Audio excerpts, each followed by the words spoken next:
મુખ્યમંત્રી ભૂપેન્દ્ર પટેલ રાજકોટની મુલાકાત લીધી। શાસ્ત્રી મેદાનમાં શ્રીમદ રાજચંદ્ર મિશન ટ્રસ્ટના કાર્યક્રમમાં તેઓ ઉપસ્થિત રહ્યા। પરમ પ્રયાણ પર્વના કાર્યક્રમમાં સીએમએ હાજરી આપી। 125 વર્ષની ઉજવણીના ભાગરૂપે ભવ્ય કાર્યક્રમનું આયોજન કરવામાં આવ્યું હતું।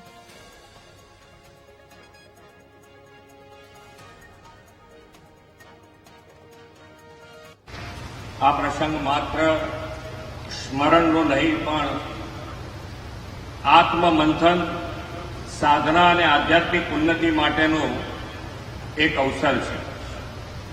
આપણે બધાને તો હજુ વ્યવહાર જીવન ચાલુ છે, એટલે વ્યવહાર જીવન જીવ્યા કરીએ, પણ જે પરમ કૃપાળુ દેવે જે આપણને આપ્યું છે એ આત્મસિદ્ધિ શાસ્ત્ર, એને અનુસરવા માટે પણ આપણા માટે કદાચ આપણી શક્તિ ન હોય તો જેટલા બને એટલા સત્સંગમાં આવી અને રાકેશભાઈજીને સાંભળીએ એટલે આપણને આત્મસાત ધીમે ધીમે આમાં આગળ વધારે।